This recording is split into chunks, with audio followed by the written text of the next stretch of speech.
Pamela's going to try and make it. Thank you, Alex.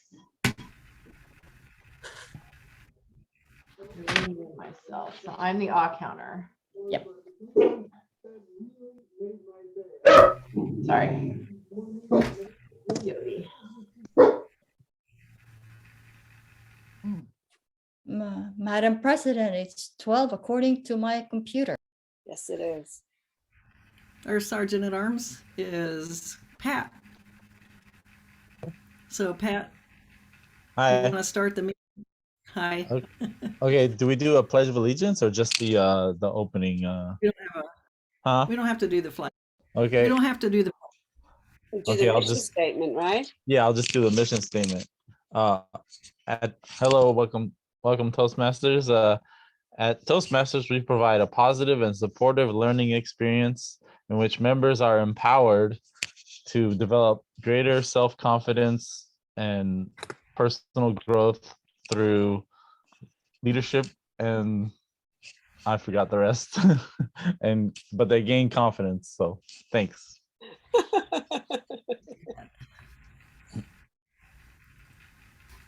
And then you introduce me. Oh, I'm sorry. It's so different when I'm not in person. Now I will turn the meeting over to our president, Stacy. Thank you. Thank you, and welcome to February 4. No, actually it's 4. Expressions Unlimited Toastmasters. I already said, I'm really getting a good start here. And I would like to welcome our guests. So we have 2 guests today. I see Michael and Steve. So I'd like to ask Michael if you could, I think you already did explain a little bit to us, but maybe a few people have come on since then. Sure. So just explain a little short synopsis of why you are visiting us today. Absolutely. Hi, everybody. My name is Michael Kenyon Rosenberg. I have been a Toastmaster since April 2019 when my home club, Toast of Tualatin Land Research. It's a corporate club we chartered. And ever since then, I've just been into Toastmasters, joined a bunch of other clubs up here in Oregon. And my wife and I will be moving down to Vista, California, sometime around May or June of this year. So I thought, you know what, I need to start looking for clubs in that area. So I did a search, you find a club on Toastmasters.org, and you guys popped up. I saw you guys have a pretty well-established club, and thought I'd join you because I saw that you allowed online attendance. And then I found out that, man, I just barely made it to attend this meeting. So thank you guys for having me. You're welcome. And we're glad you're here. I actually was seeing that we started our club in 1980, and it is almost 42 years old. So it's an established club. And our other guest is Steve Justice. Steve, would you like to tell us a little bit about yourself and how you ended up here today? Sure. Well, you can blame Angel. She visits our. She's part of our. Are you a member, Angel, of the Beach of Business Club? I'm on the fence at the moment, Steve. Yeah. We meet on Wednesdays, every Wednesday virtually, and I can only do virtual. So I visited your club last month during the virtual meeting, and I liked it so much I thought I'd join it again. So that's why it's a good group, very laid back, just like our group, friendly faces, and you guys give good speech. Well, welcome back, and we're happy that you're here today. It's always great to see so many faces on Zoom. And I believe Pam is coming on here now. But I want to get the meeting started, and we have an excellent Toastmaster today. Lucille is a very seasoned Toastmaster, so I'd like to introduce Lucille. Ooh, thank you, Stacy. Welcome, everybody. There's my arm already. Right off the bat, get it out of the way. Our theme for today is Olympics, because somebody reminded me that Olympics is starting. Actually, I forgot all about it. So that will be our theme for today. And the word of the day is excellence, the quality of being outstanding or extremely good. So for the theme, I would just like to look at a little bit of information. And I don't know if any one of you knows when was the first Winter Olympics. Does anybody know? Any guess? Well, 1924. My goodness, I didn't realize that. It was held in Chamonix, France, with approximately 250 athletes competing for 16 countries in 16 events. Women were only allowed to participate in figure skating, and the rest of it are, cross country, curling, hockey, military patrol, Nordic, ski jumping, and speed skating. I like Winter Olympics. I like figure skating the most. So that's just a little bit of history, since I thought we had history last week and last Friday, and I thought that's something nice to have about Winter Olympics, because it's going on in China. I think it started yesterday or the day before. So that would be our theme for the day. And I don't know about you. I mean, some of you are probably very athletic, but these athletes that compete in Olympics are really, really strong, and they practice a lot, and they are very excellent for those who are, taking the gold. So with that, just keep that in mind. Excellence Olympics, and it depends on the table topics. I'm sure she'll weave that in. Our table topics master for today is Devin. Let me switch a little bit to my schedule here. Since we have our guests, but they're also seasoned, but we're going to introduce our role. Pamela, you are here, but I switched you already. So you're off the hook as an odd counter. Our odd counter is... Thank you. Our odd counter is Christiana. Christiana, would you tell us what the odd counter does? The odd counter looks for, filler words, repeat words, anything that is not part of the speech. Thank you, Christiana. And our grammarian for today is Stacy Smith-Bacon. Stacy, would you tell us what you do? Yes, what I do is look for creative uses of words or not so creative uses of words, and listen for the word of the day during table topics. Thank you. Thank you, Stacy. And our timer for today is Alex. Alex, would you tell us what you do? Hello, everybody. My name is Alex, and I will be your timer for today. As a timer, my job is to keep all the participants on time, which includes speakers, table topics participants, and the evaluators. And at the end of each section, I will report how we did on time. Thank you. Back to you, Madam Toastmaster. Thank you, Alex. By the way, all speeches are 5 to 7 minutes. And Angel, our general evaluator today, would you tell us what you do? Thank you, Lucille. Yes, I'm Angel Britt, and I'm excited to be here today. I'm going to be overseeing, checking out, and assessing our meeting. I'm going to be introducing our speakers and evaluators. And at the end of the meeting, I'll give you a quick synopsis and any suggestions I can think of. Thank you. Thank you, Angel. Very good. Now, just to have a little bit of get our meeting going in a fun way, it's a pleasure for me to introduce our joke master for today, Evie.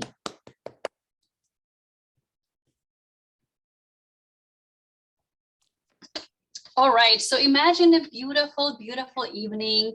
There's a lovely meal being cooked in a kitchen. Everything smells so wonderfully. And there's a married couple getting ready for having a lovely evening, lovely dinner, and also having their daughter over with a brand new date. So their daughter just started to date somebody, and they're super excited to meet this boy. And so the door opens, the daughter walks in with a new boyfriend, and he's kind of looking interesting. He's got tattoos all over his arms, his face. He has piercing in all types of strange places, very strange looking hair. And his mannerism is also kind of very strange and very hard and rush and kind of harsh. And so, they begin eating, and eventually the mom pulls the daughter aside and she asks her, honey, what's going on? I don't get it. You're such a sweet girl. You're very nice, pleasant, but this boy, he doesn't seem to be very nice. And the daughter pauses and she says, but mom, if he wasn't a nice boy, why would he be doing 100 hours of community service? Thank you, Evie. Good job. Now we will come to the prepared speeches portion of our meeting.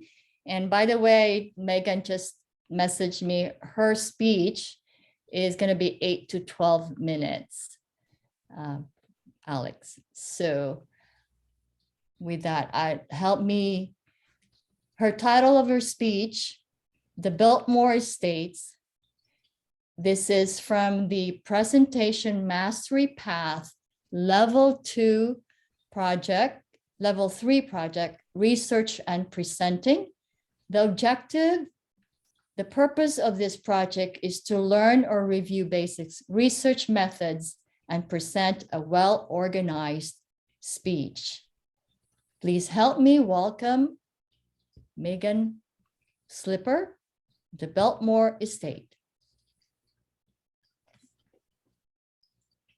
Okay, thanks. I don't know if you can see my PowerPoint.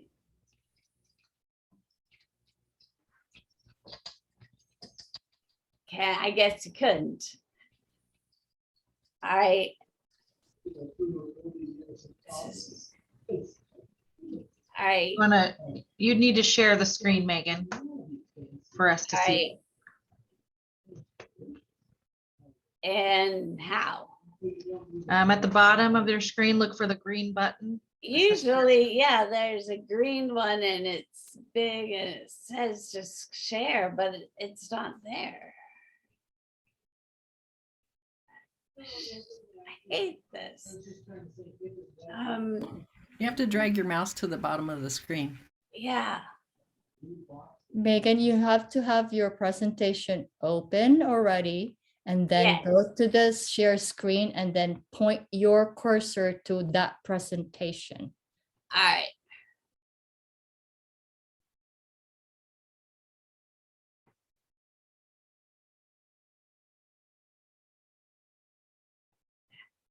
Did it? No. It's right here.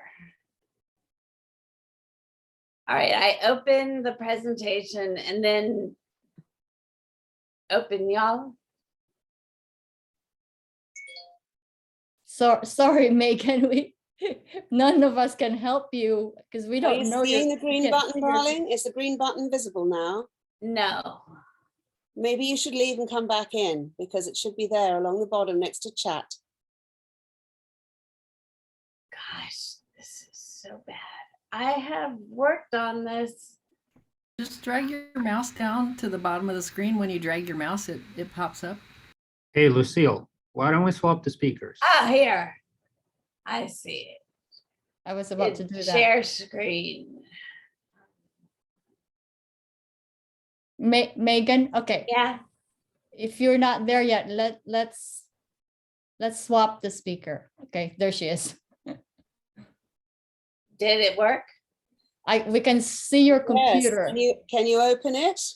Because we're seeing your whole laptop right now, or screen, I should say. There it is. You got it. You got it. Click on that. It's There you open. go.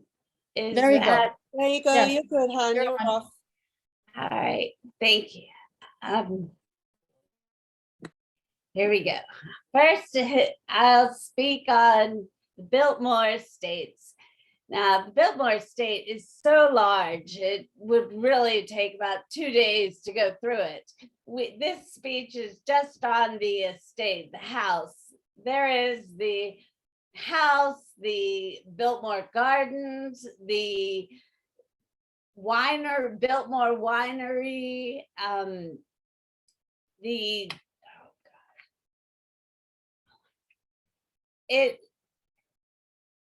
and a dairy and a working farm. It is an equestrian center. And it all started from George Vanderbilt. His family owned an area in Holland named Bilt, B-I-L-T. And George would always drive his mom to the doctor in North Carolina. And he saw all the wonderful hills and countryside, and he got the name Moor, M-O-O-R, which means hilly countryside.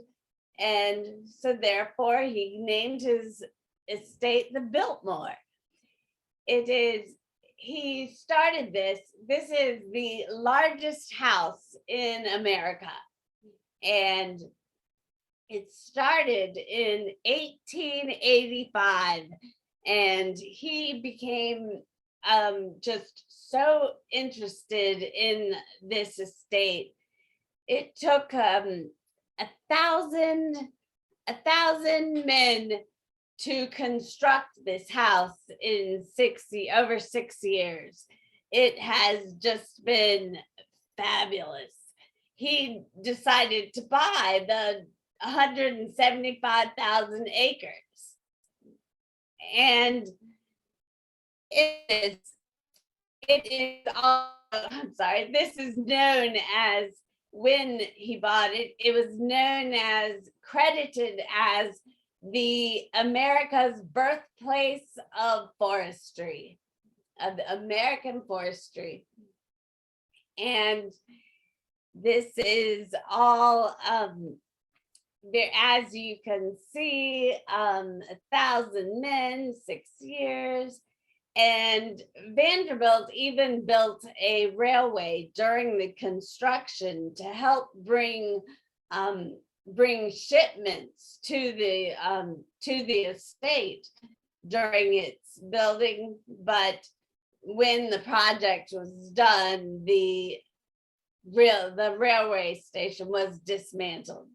So it was just all on, and it is known to be a wonderful thing at Christmas time, because Christmas is real big. The Christmas at Biltmore, it is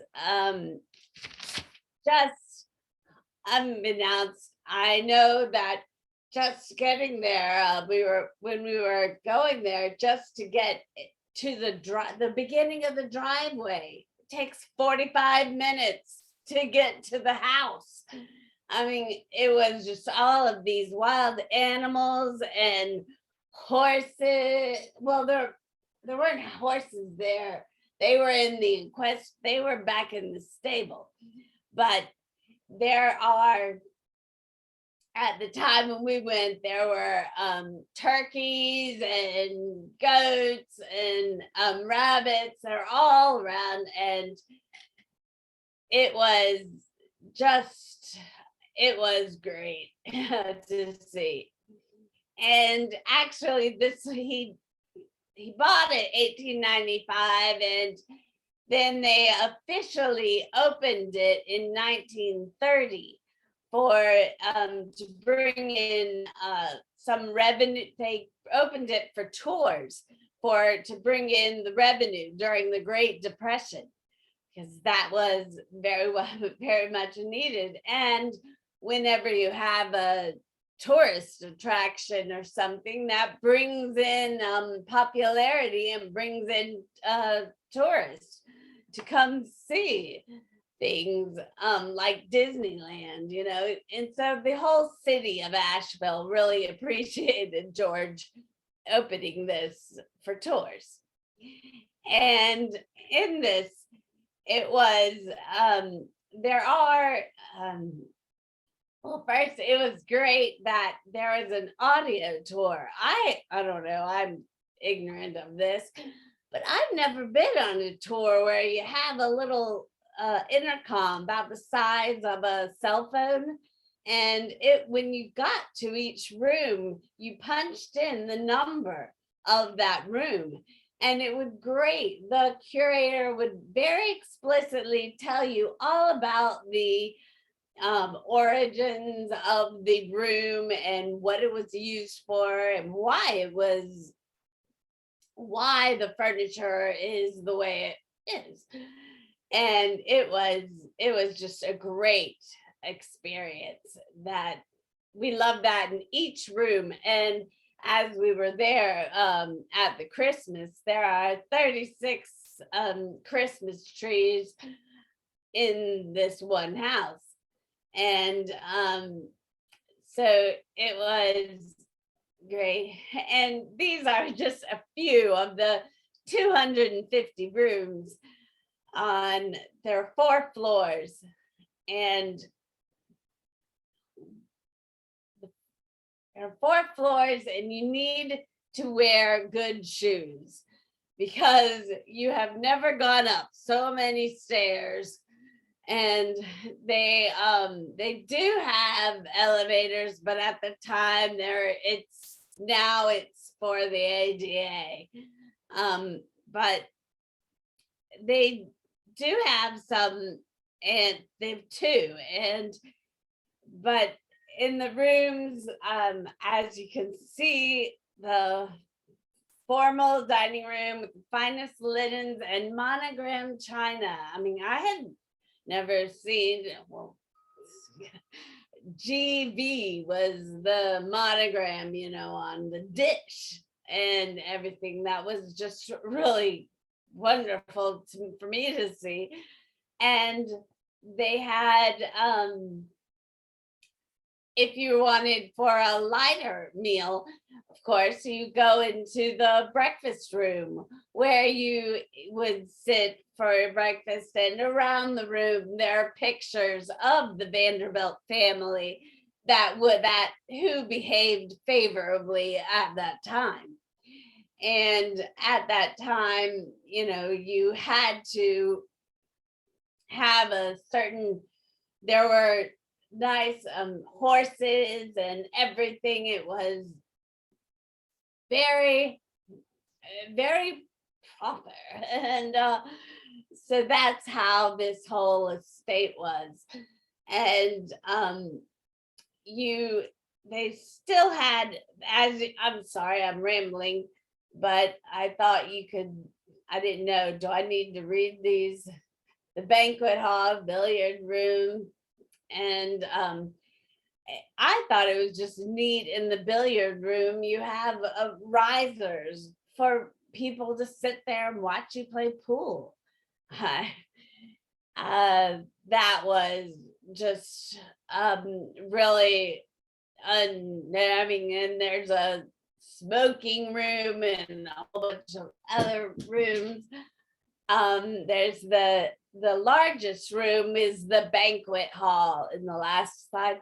That's the largest, but the longest room is the Tapestry Gallery, which has there are 7 woven tapestries of silk and wool, and they're the 7 of the 7 virtues of good health, and the 3 that were there were prudence, faith, and charity, woven in silk and wool.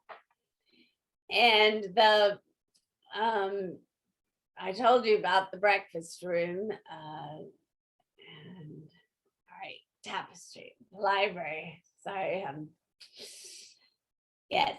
And after the Tapestry, the library. Now, this was George Vanderbilt's favorite room in the whole house. Out of the 250 rooms, his favorite room was the library. The library was 2 stories, and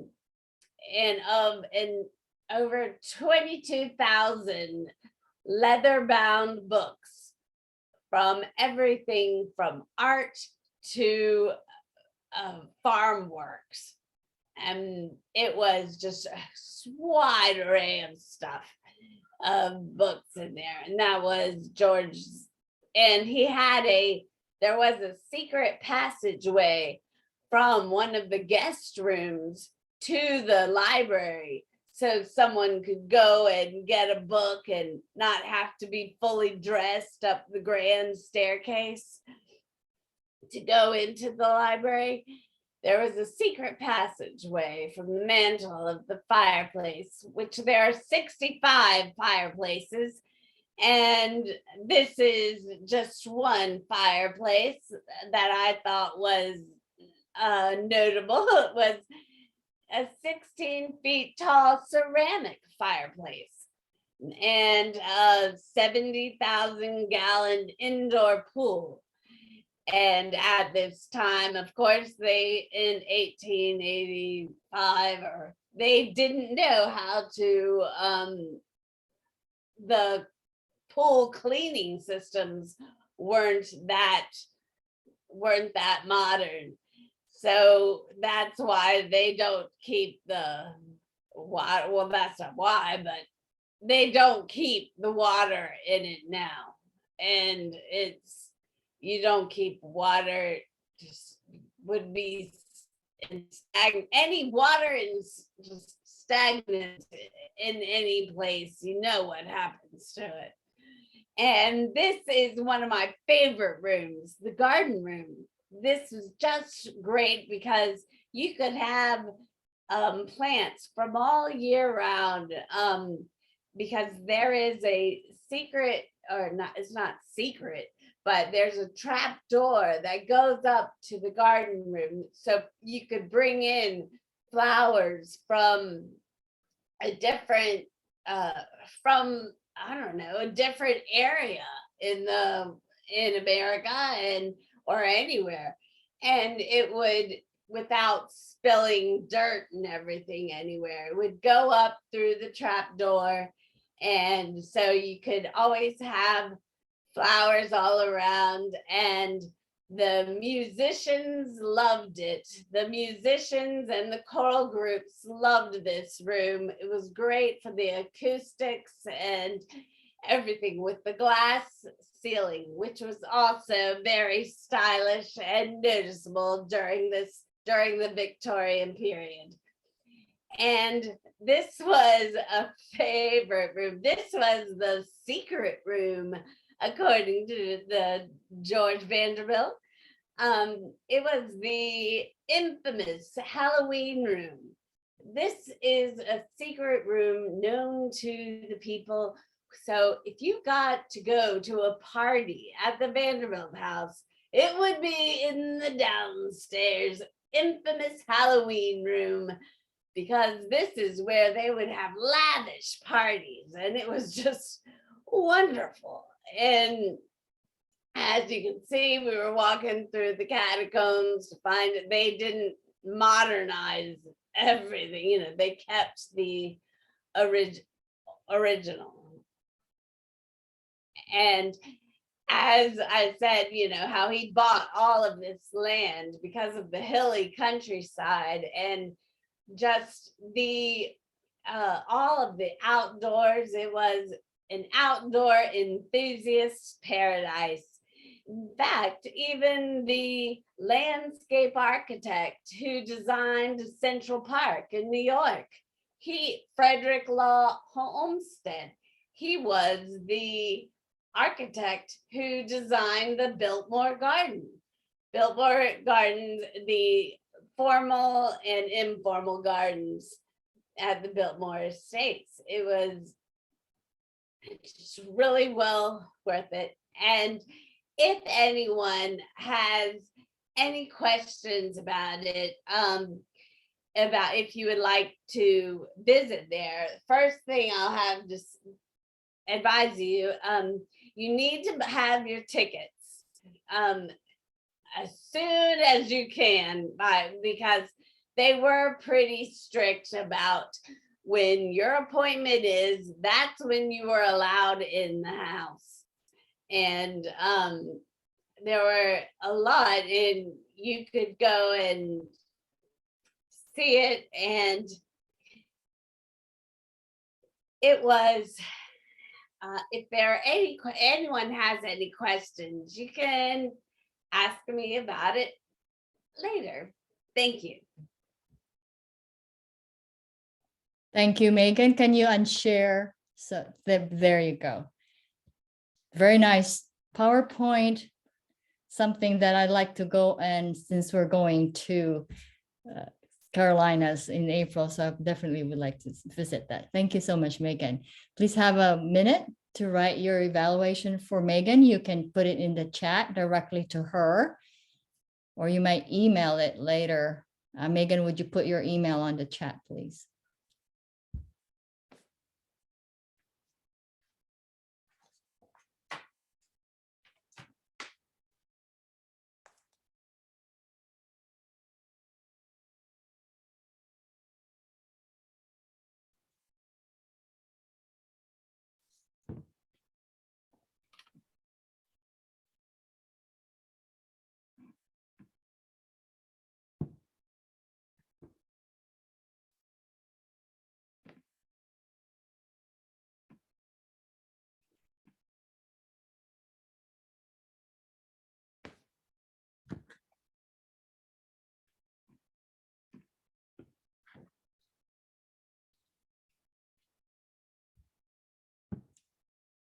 Okay, our second speaker is doing her project from Innovative Planning Path, Level 3, Elective 2, using presentation software. The title of her speech, S.OML, whatever that's, she'll tell you what that means. It's going to be 5 to 7 minutes. Yes, I was surprised with, okay, 5 to 7 minutes. Thank you for sticking with that time.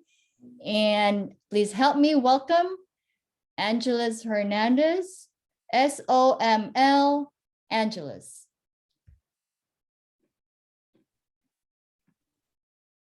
Hi, everyone. Oof, you guys can see my screen, right? Okay, good. Hi.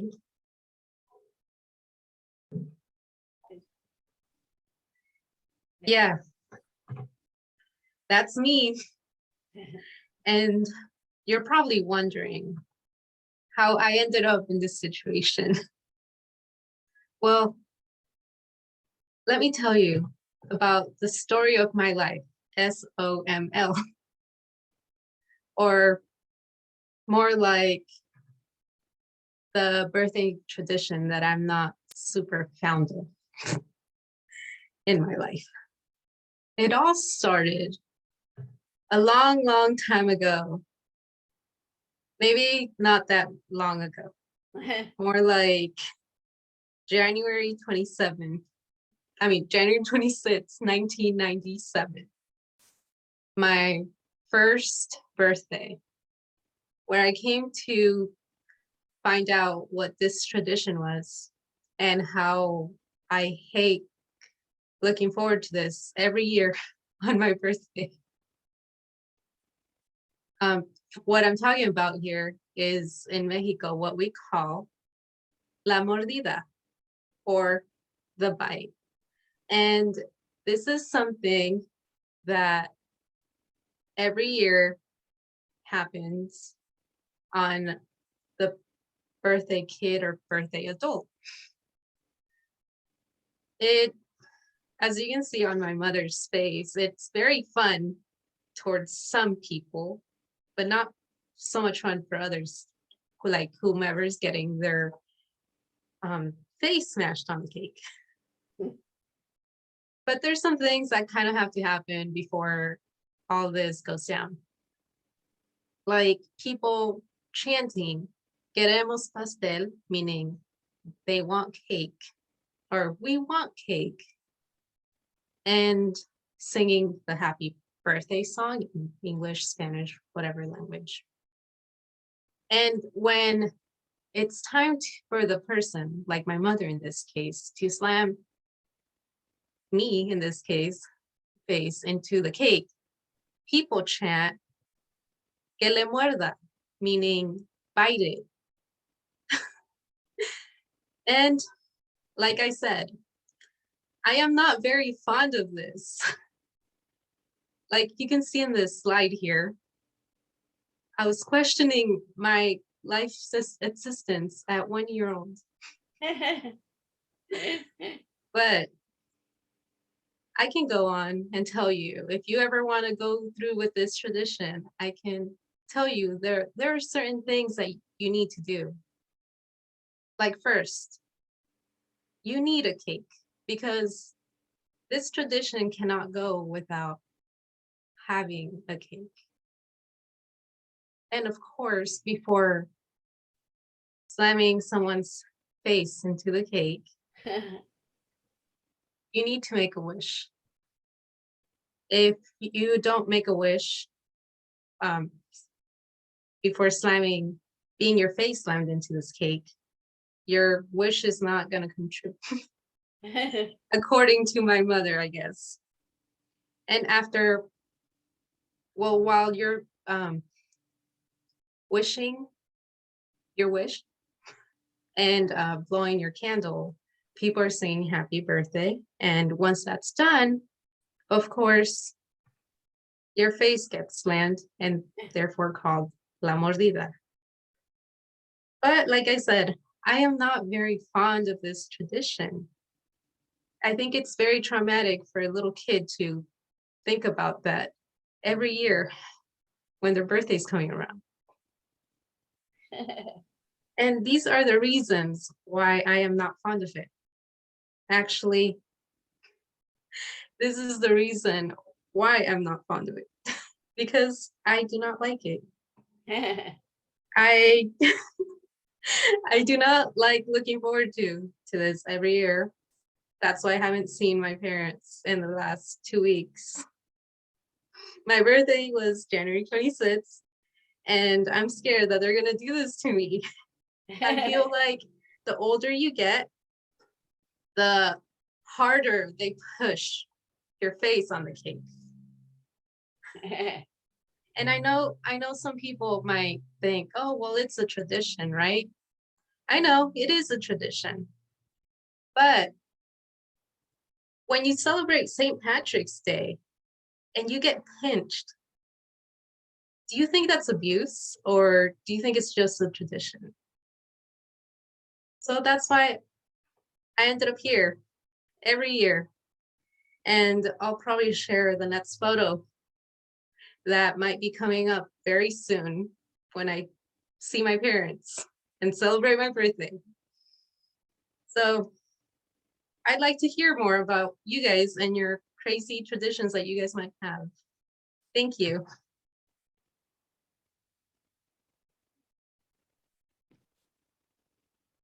Thank you, Angelus. Thank you, Angelus. Excellent. You were so cute with that cake on your face. I know it's fun when you're a kid, but I don't know if it's fun when you're an adult. I've never had anybody smash cake on my face, so I don't know. Please take a minute to give your evaluation or comment to Angelus. You can do it through chat directly to her and she'll get that. Or if you want to, Angelus, put your email, you want to do it later and send it to her if you want to write a little bit more evaluation for her.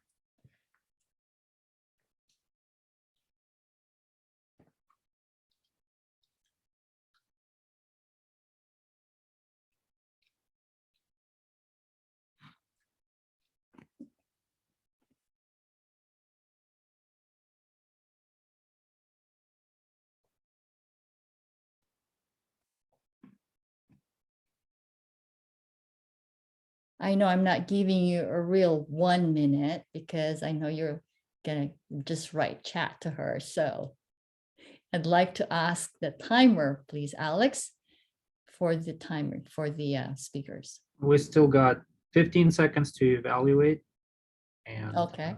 I will announce that shortly afterwards.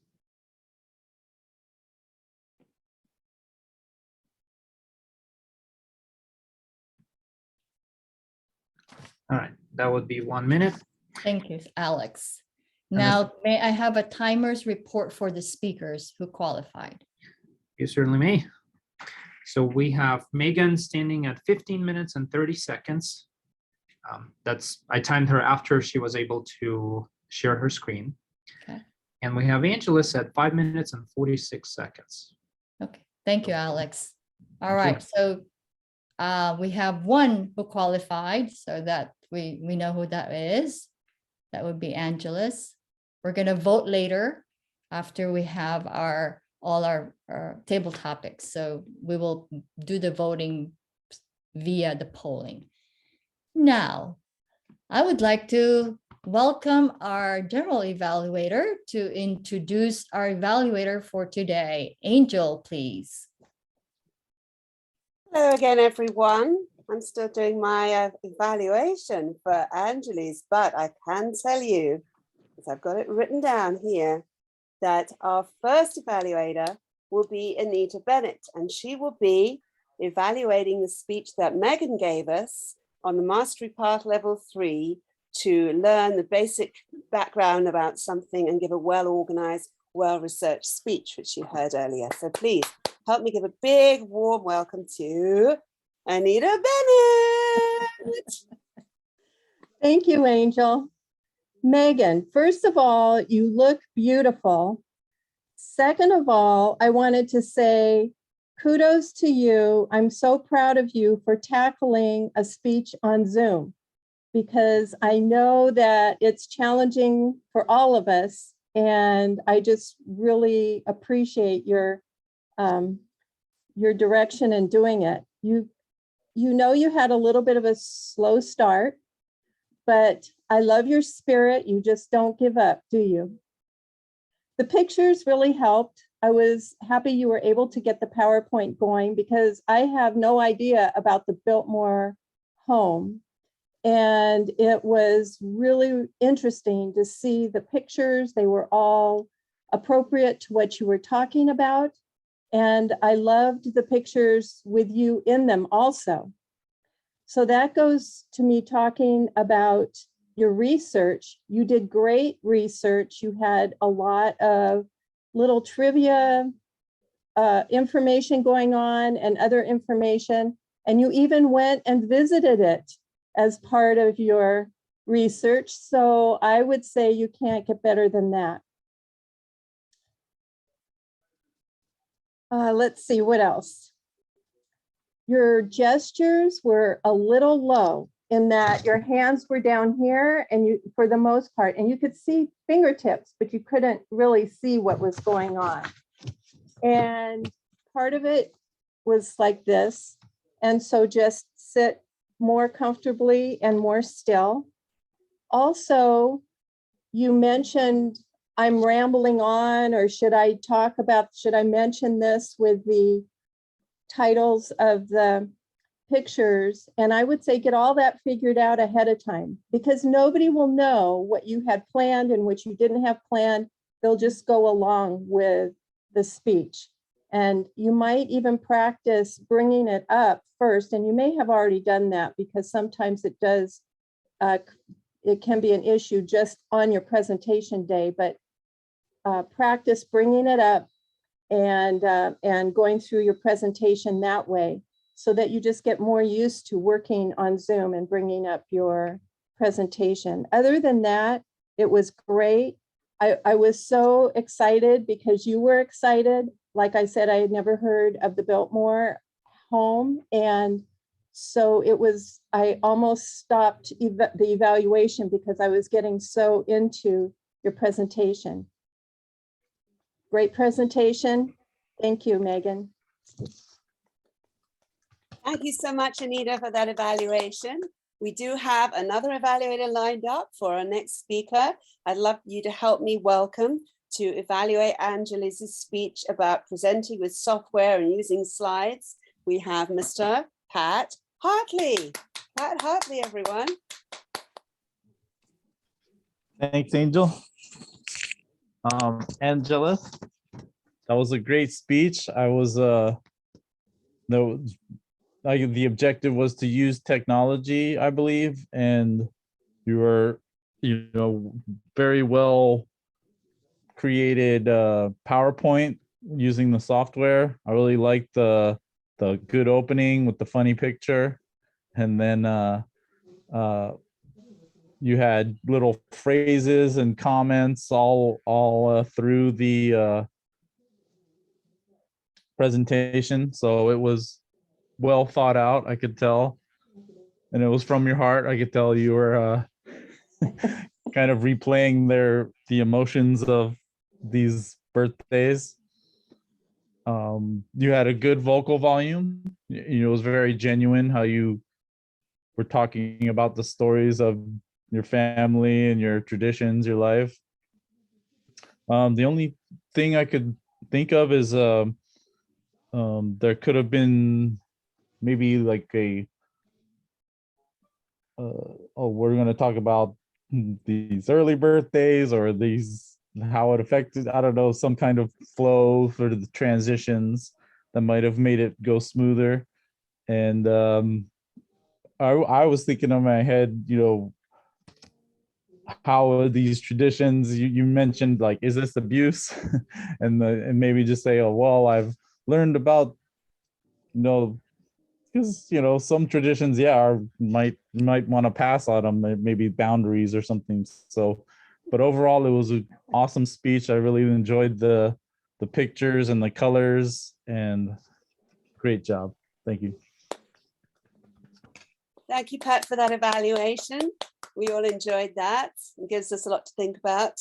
And I'd like to now hand the meeting back over to our Toastmaster for today, who is Lucille. Thank you, Angel. I'd like to get the timers report, please, from Alex. Thank you, Madam Toastmaster. The timing report is as follows. Anita did her evaluation in 2 minutes and 29 seconds, and Pat did it exactly at 2 minutes. So both qualified. Thank you. Perfect. Thank you. So just put in your side, make a notation for your vote, and we'll get the polls out after our table topics, which is the next part of our meeting. And please help me welcome our table topics master for today, Devin. Thank you, Lucille. So as Lucille mentioned at the beginning, our theme is the Olympics. Today marks the start of the Beijing Winter Olympics. And I'm a huge Olympics fan. It's like one of my favorite things to watch. So that's what the theme of our questions are today. The word of the day is excellence, which is a quality of being outstanding or extremely good. It is a noun. So keep that in mind when you're putting it in a sentence. It's something that you possess. So an example sentence would be, thousands of athletes from around the globe are gathering in Beijing to demonstrate their athletic excellence and try to win gold. Also, try to remember to be able to see Alex. He's our timer. So just make sure your view has him somewhere so you can see when you reach the qualifying times. And we don't have a ton of time, so I'll try to go fast. And the first question we'll give to Greg. And the question is, so attending an Olympics is a bucket list item for me. Have you ever had the chance to attend an Olympics in person? And if not, would you want to?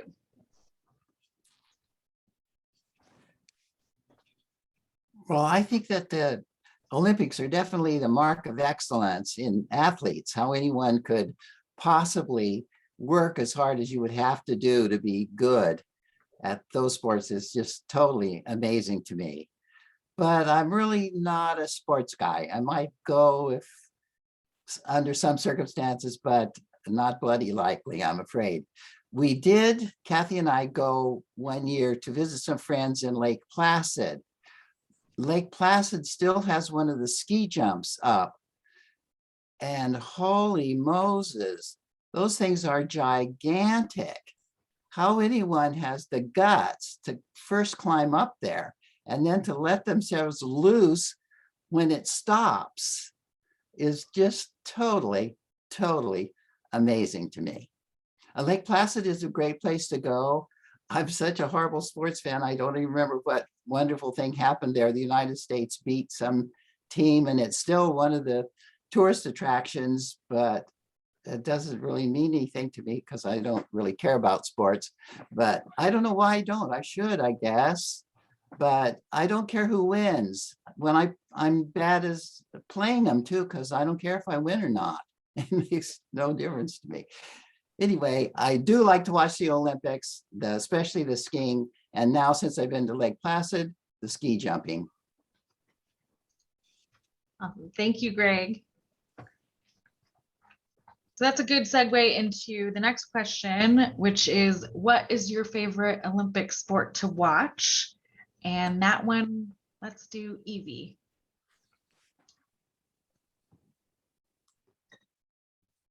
All right, so I grew up actually loving to watch the Olympics, and my favorite sport to watch was figure skating. I love figure skating. It's so beautiful. You have all these beautiful costumes. You have totally gorgeous choreography of the dancing. You have beautiful music, and it's just so totally amazing to watch the excellence of the athletes as they are doing different types of pirouettes in the air and landing properly into hands of somebody else. And it was so poetic and so beautiful. And so, yeah, I remember every 4 years, I would be looking forward to sitting, growing up in Czech Republic, it would be very cold. And so I would be sitting on a couch with my nice hot cup of hot chocolate or tea, and really looking forward to another beautiful experience watching the figure skaters. And I did ice skate a little bit as a child, and I tried a couple of the pirouettes and stuff they did, and it didn't end very well, but a lot of hard landing on hard surface. But it's gorgeous. I love the Olympics. Watching skiing, actually, as Greg was saying, there was another one of my favorite disciplines I used to love to watch, jumping. Actually, I used to love watching the jump, but just like Greg, I was totally amazed that they can actually do it, and they land hardly ever do you feel anybody falling, luckily. But yeah, so figure skating, I would say, very closely followed by jumps. Thank you for that question, Devin. Thanks, Evie. I'm with you on the figure skating. It's just amazing to see what they can do. So our next question, our guest Steve, if you'd be open to a question. The question would be, the Olympics has a lot of just really memorable things that have happened over the years. That's part of kind of why we tune in, is that it's live and anything can happen. So thinking back on past Olympics, was there one kind of standout Olympic moment to you that you always think about? Thank you for that question, Devin. That's a good question, because the one that stands out to me par excellence, does that help? Just kidding. The one that stands out to me most is the one that everybody talks about, was the one that Justin Timberlake and what's her name? Well, you remember when the costume error happened, Janet Jackson. And the main reason I remember is my nephews were with us, and we were watching on my sister-in-law's big screen TV, and back then it was one of those projector ones that are really blurry and not as good as the ones now. Or they don't have the same level of excellence as the TVs do now. But it was like a non-event when it really happened. The news just made it such a big deal. And anyway, so that's the time I remember. I remember sitting there. I love spending time with my nephews, so that was a good fun time. And the football game here, was that a Super Bowl? That was a Super Bowl. That was. Oops. Well, I enjoyed the Olympics as well, but that Super Bowl sure did stand out in my mind. You guys, thank you for having me answer this question. I hope you enjoyed it. Thank you, Steve.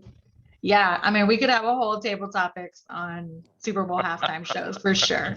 That was a memorable one. Okay, Lucy, I'll just do one more question because I know we have reports to get to. Christiana, the new Olympic motto, they modified it. They added one word. So it's faster, higher, stronger, together. What does that Olympic motto mean to you? hopefully it means unity and countries working together. Because boy, do we ever need that to happen right now. I was just reading the highlights from the news this morning, world events, Russia and Ukraine, and I had no idea exactly how bad the escalations have gotten. Head down in my schoolwork and work, a little shocking. So I hope that that theme means working together, everybody, to improve their overall excellence. Thank you. Thank you, Christiana. And with that, we will turn it back over to Lucille. Thank you, Devin. I know it was a short table topics, but we do what we can do. All right. May I have reports on the time for the speakers, please, Alex? We certainly do, and everyone qualified, ma'am. Perfect. And may I have a report on from the grammarian who uses the word of the day? Everyone used the word of the day. Excellent. So Greg, see, want the name? yes, Devin is going to do the poll. She'll brought it up there and you can vote at that time. While she's doing that, let me call on the reports for the counter, please, Christiana. Everyone had such interesting speeches and comments. I admit that I didn't listen quite as carefully. However, there's one for me, an Lucille did have one in the beginning, which you acknowledged. Megan had 4 ums. I didn't hear anything with Angelus or Pat or Anita. Great job. Devin, only 1 so. Greg, I didn't hear anything.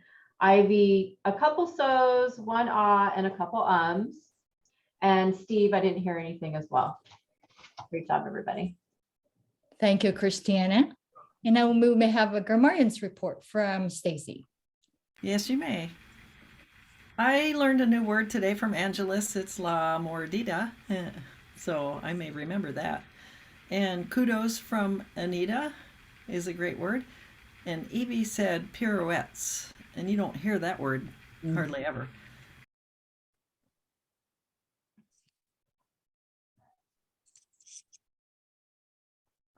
You muted yourself. Oh, sorry, I took my hand off the space bar.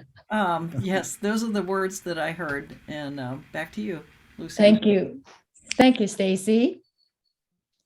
And now I would like to ask our general evaluator to evaluate the evaluators and the whole meeting. Angel, please. Hello, everyone. Thank you. Yes, thank you for having me at this great meeting. I really enjoyed working with everybody and hearing everybody.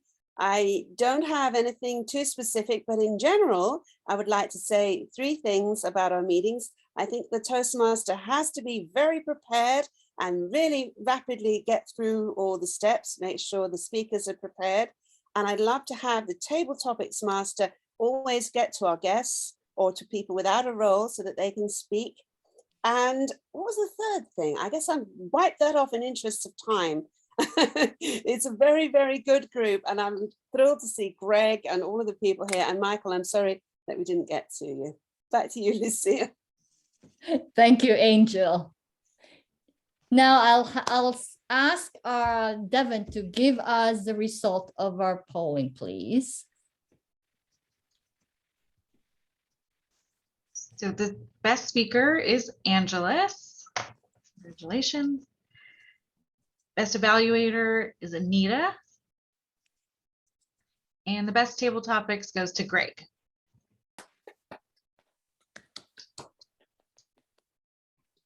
Thank you, Devin.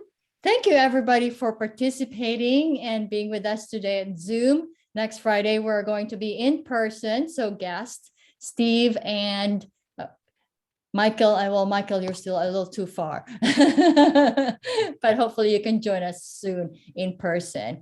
I'd like to return the control of the meeting to our president, Stacy. Thank you so much, Lucille. I know we are right close to the top of the hour. So I won't go over all the roles. I'll just send those out in an email, but we have every role filled except counter. So if someone wants to volunteer for counter either now or through the emails, that works. And like Lucille said, we're meeting live next week. Thank you everyone for coming today, and thank you for the fun time. And we will continue on to have an officers meeting afterwards, but let's take like a 5 or 10 minute, a 5-minute break. How's that? So you can, if you have to go to the restroom. Yes. Can we ask Michael his feelings about the meeting? Oh, yes. I'm sorry. Thank you. I'm sorry. I should have done that. Michael, I would like some feedback. Hi, well, one thing I really liked so I like to go to different Toastmasters meetings and you see how different meetings are run.